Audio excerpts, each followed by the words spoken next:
Pakistan cricket board के साबिक chairman Ramiz राजा ने एक बड़ा बयान जारी कर दिया एंडी पाइक्रॉफ्ट के मुतालिक। जबकि हम सबको मालूम है कि पाकिस्तान वर्सेस यूएई के मैच के दौरान मैच रेफरी की एंडी पाइक्रॉफ्ट ने, लेकिन इसके मुतालिक रमीज राजा ने एक बड़ा बयान सामने जारी किया। रमीज राजा एंडी पाइक्रॉफ्ट को कहते हैं कि ये एक बहुत बड़ा फिक्सर है और इंडिया का परमानेंट फिक्सर है। ये बातें क्या कही थी, ये बयान क्या था, ये सारी चीजें बताऊंगा कि इसके बारे में रमीज राजा ने क्यों इतना तनकीद का सामना बनाया एंडी पाइक्रॉफ्ट को। बात को बड़े गौर से और तवज्जो से सुनिएगा। रमीज राजा जब प्रेस कॉन्फ्रेंस कर रहे होते हैं पाकिस्तान क्रिकेट बोर्ड के चेयरमैन मोहसिन नकवी के साथ और पाकिस्तान के एक और साबिक क्रिकेट बोर्ड के चेयरमैन रह चुके हैं नजम सेठी के साथ, रमीज राजा इसके ऊपर कहते हैं कि मैंने पाकिस्तान क्रिकेट बोर्ड के चेयरमैन को कहा कि अगर हम विड्रा करवा लेते हैं और अगर हम अपना नाम निकलवा लेते हैं और अपनी टीम को एशिया कप से बुलवा लेते हैं तो ये नुकसान क्रिकेट का होगा, जो कि मैं ऐसा बिल्कुल भी नहीं चाहता। जो मुकाबला होना चाहिए वो क्रिकेट के मैदान के अंदर होना चाहिए। ये बातें चलती रही। फिर एंडिंग के अंदर एंडी पाइक्रॉफ्ट के ऊपर बोलते हैं रमीज राजा। रमीज राजा कहते हैं कि मैं टॉस जब करवाता हूँ, टॉस करता हूँ, तो मुझे इन सारी चीज़ों का इल्म है कि जो एंडी पाइक्रॉफ्ट है वो ज़्यादातर इंडिया के मैच में मैच रेफरी करते हैं। फिर उन्होंने इसी के ऊपर कंफर्म किया कि जो एंडी पाइक्रॉफ्ट है वो 90 टाइम इंडिया के मैच के अंदर मैच रेफरी कर चुका है। इसके साथ साथ रमीज राजा बोले कि एंडी पाइक्रॉफ्ट इंडिया के फेवरेट मैच रेफरी हैं। क्रिकेट एक न्यूट्रल गेम है, जो कि ऐसा नहीं होना चाहिए। मैच ऑफिशियल की बात करें, मैच रेफरी की बात करें, मुझे रमीज राजा बोल रहे हैं कि मुझे लगता था कि शायद न्यू आते हो, हर चीज़ न्यू मैंने जो, लेकिन जैसे ही पता लगा कि इतने ज़्यादा वन साइडेड मैच रेफरी करना इंडिया की तरफ से, तो फिर ये एक अजीब बात थी। ये सारी चीज़ें रमीज राजा ने बताई और रमीज राजा ने एंडी पाइक्रॉफ्ट के मुतालिक बताई। यहाँ से हमें पता लगता है कि कितनी ज़्यादा फिक्सिंग की जाती है इंडिया की तरफ से। आप 90 टाइम्स देख लें, एक मैच रेफरी वो भी इंडिया के मैच के अंदर मैच अंपायरी करता है और फिर वो पाकिस्तान के कप्तान को कहता है मैच रेफरी कि आपने हाथ नहीं मिलाना। हमें यहाँ समझना होगा और हमने थोड़ा सब्र किया, हमने इसके ऊपर इंक्वायरी बिठाई और इंक्वायरी की और फिर हमने अपनी टीम को मोहसिन नकवी साहब ने इजाज़त दी कि आप जाके मैच खेलें, क्योंकि पाकिस्तान की टीम, आपको बताता चलूँ कि मैच पाकिस्तान वर्सेस यूएई से पहले रूम के अंदर ठहर चुकी थी, फिर उसके बाद चली गई। मोहसिन नकवी साहब ने इजाज़त दे दी कि आप जा सकते हैं। तो ये चीज़ें बड़ी ज़रूरी थी और हमने जो फैसले करने थे वो हमने क्रिकेट के अंदर बैठ के फैसले करने थे, ग्राउंड के अंदर बैठ के हमने ये फैसले करने थे और ये होने थे। और ये फील्ड के अंदर जहाँ हमने परफॉर्मेंसेस दिखानी थी तो फिर वहाँ से पता लगना था कि ग्रेट नेशंस कितनी हैं, क्योंकि ये बताते चलें कि इस वक्त पाकिस्तान क्रिकेट टीम का मैच भी कंफर्म हो चुका है इंडियन टीम के साथ 21 तारीख को।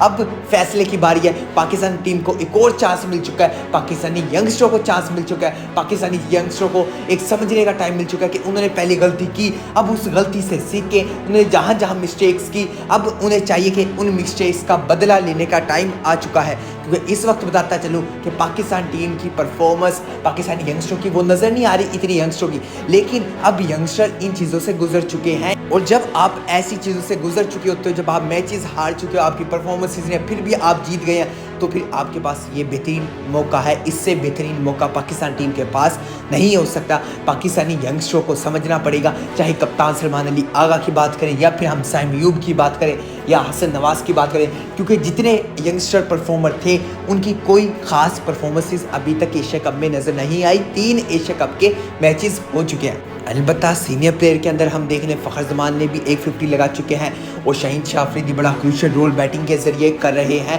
लास्ट के अंदर आके परफॉर्मेंस करके दिखा रहे हैं। तो फिर यहाँ काफ़ी सवालात उठते हैं कि एक ऐसी पिच के ऊपर और सेम पिच के ऊपर जिसके ऊपर हमारे बैटर्स फ्लॉप हुए, उसी पिच के ऊपर शाहीन शाह अफरीदी बैटिंग कर रहा है और 4 छक्के, कभी 2 छक्के, कभी 3 छक्के लगा रहा है। तो यानी कि पिच के अंदर कोई ऐसा फॉल्ट या फिर पिच इतना मुश्किल नहीं है, ये हमारी अपनी गलतियाँ हैं, ये एक माइंड का प्रेशर है। क्योंकि हमारे यंगस्टर की बात करें तो यंगस्टर ने ये माइंड के अंदर प्रेशर लिया हुआ है कि वो कोई इवेंट खेल रहे हैं, क्योंकि इतना प्रेशर आना, एक ही टाइम के अंदर परफॉर्मेंस चेंज हो जाना, क्योंकि एशिया कप से पहले इतनी अच्छी परफॉर्मेंस नजर आई थी, फिर आप यूएई की टीम के साथ, ओमान की टीम के साथ भी खिलाते हैं, लेकिन फिर वहाँ भी आप मिडल होता हुआ नजर नहीं आ रहा, आपकी शेप बिल्कुल चेंज हो जाती है, आपकी बॉडी लैंग्वेज बिल्कुल चेंज होती है। तो इतनी जल्दी काफ़ी चीज़ें चेंज नहीं होती। यहाँ से पता लगता है कि सिर्फ ये आपके माइंड की गेम है। यहाँ बेहतर है कि हमें थोड़ा सा अपने माइंड को फ्रेश रखना होगा, हमें समझना होगा कि उसी तरह के आम मैचेस हैं, उसी प्लान के मुताबिक उतरना होगा। क्योंकि जब आप ज़्यादा out of the box plan की तरफ जाते हैं तो फिर काफ़ी चीज़ें आपके खिलाफ होना शुरू हो जाती हैं और काफ़ी चीज़ें उल्टा आपके ऊपर ही आती हैं। तो ये चीज़ें बड़ी ज़रूरी थी। इसके ऊपर रमीज़ राजा ने भी क्लियर किया कि अब हमें परफॉर्मेंसेस दिखानी होंगी, ग्राउंड के अंदर परफॉर्मेंसेस दिखानी है, और जो बाकी चीज़ें रह चुकी हैं जो कि अभी तक सोल्ड आउट नहीं हुई वो सोल्ड आउट करेंगे एशिया कप के बाद। इसके ऊपर इंक्वायरी बिठाएंगे और उम्मीद करेंगे कि वो सारी चीज़ें क्लियर हों और इसके ऊपर एक कमेटी बैठ के फैसला करेगी। तो यहाँ से हमें रियलाइज़ होता है कि हमें इन चीज़ों को अब दूर रखना होगा। अब जो फोकस होना चाहिए और जो बैक करना होगा हमें, वो पाकिस्तान टीम को बैक करना होगा, क्योंकि इस वक्त पाकिस्तान टीम पहुंच चुकी है सुपर 4 के अंदर। अब सुपर 4 के अंदर पाकिस्तान टीम श्रीलंका के साथ अपना मैच खेलेगी, इंडिया के साथ मैच खेलेगी, और जो ज़्यादातर चांसेस लग रहे हैं वो बांग्लादेश या अफगानिस्तान में से एक टीम के साथ मैचेस खेलेगी। तो यहाँ से हमें अपने यंगस्टरों को बैक करना होगा, क्योंकि एक इवेंट खेलने गए हुए हैं। इस वक्त कोई ऐसा नहीं है कि कोई प्लेयर है या नहीं है, इस वक्त हम सारे हैं पाकिस्तान। तो हमें फोकस करना होगा पाकिस्तान टीम के ऊपर, पाकिस्तानी टीम के यंगस्टरों के ऊपर, क्योंकि ये वक्त गुजरता जा रहा है और अब आने वाला है 21 तारीख का मैच, वो भी आएगा गुजर जाएगा। तो बेहतर है कि उससे पहले काफ़ी चीज़ों को प्रिपेयर कर लें, काफ़ी चीज़ों को माइंडसेट बना लें, किस प्लान के साथ जाना है, किस प्लान के साथ नहीं जाना। अब प्लान से मुराद ये है कि हमारी टीम को ये सोचना होगा कि अगर हमें विकेटें नहीं मिली तो हमने सेकंड ऑप्शन क्या है, अगर सेकंड ऑप्शन हमारा सक्सेसफुल नहीं हुआ तो थर्ड ऑप्शन क्या है, क्या हमने रन आउट करना है, या फिर फॉर एग्जांपल एक विकेट नहीं मिली तो रन आउट की तरफ कैसे आउट कर देना है। ये चीज़ें बड़ी माइंड में बिठानी होगी, क्योंकि आपको अपने बेस्ट की तरफ भी देखना होगा और अपने वर्स्ट की तरफ भी देखना होगा कि आपकी कितनी गंदी परफॉर्मेंस हो सकती है। इस टाइम हम हर चीज़ें उम्मीद लगा सकते हैं। क्रिकेट है, क्रिकेट के अंदर कुछ नहीं कह सकते कि कौन सी टीम इंडिया हैवी है या फिर पाकिस्तान हैवी है। ये सारी चीज़ें देखने के बाद यहाँ से हमें काफ़ी चीज़ें पता लगता है कि पाकिस्तान टीम की भी परफॉर्मेंसेस हो सकती है, और पाकिस्तान क्रिकेट जो चलती आ रही है वो हमेशा से इसी तरह चलती आ रही है, कभी 1 मिनट अप तो सेकंड मिनट डाउन, ये चीज़ें चलती आ रही है और इन चीज़ों के साथ चलना होगा। और ऐसा नहीं है पाकिस्तान टीम हरा नहीं सकता। पाकिस्तान टीम की बात करें, पाकिस्तान टीम में ऐसे बल्लेबाज हैं जो फॉर्म में आए, जिनके पास एबिलिटी भी मौजूद है, जिन्होंने स्किल्स अपनी डिस्प्ले भी करके दिखाई इंटरनेशनल लेवल के ऊपर। ऐसा नहीं है कि इंटरनेशनल लेवल के ऊपर अभी तक कोई परफॉर्मेंसेस नहीं है। हसन नवाज़ की बात करें, बड़ी शानदार परफॉर्मेंसेस है, लेकिन हसन नवाज़ को अपनी जो इम्पैक्ट इनिंग है उसे थोड़ा सा जल्दी तेज़ खेलना पड़ेगा। जल्दी तेज़ खेलने से मुराद ये कि हसन नवाज़ को पहले 2 से 3 सिंगल, 4 सिंगल, 5-6 सिंगल, जब उन्हें रन नहीं मिले तो उन्हें थोड़ा सा स्कोर की तरफ, बड़े स्कोर की तरफ जाना होगा। फिर जैसे ही उन्हें जो बॉल बैड मिले फिर वहाँ से स्टार्ट हो जाए, फिर अपनी फॉर्म को लेके आए। अब ऐसा है कि अच्छी बॉल की तरफ आप हिट की तरफ जाएंगे तो ज़्यादा चांसेस होंगे आपके आउट होने के।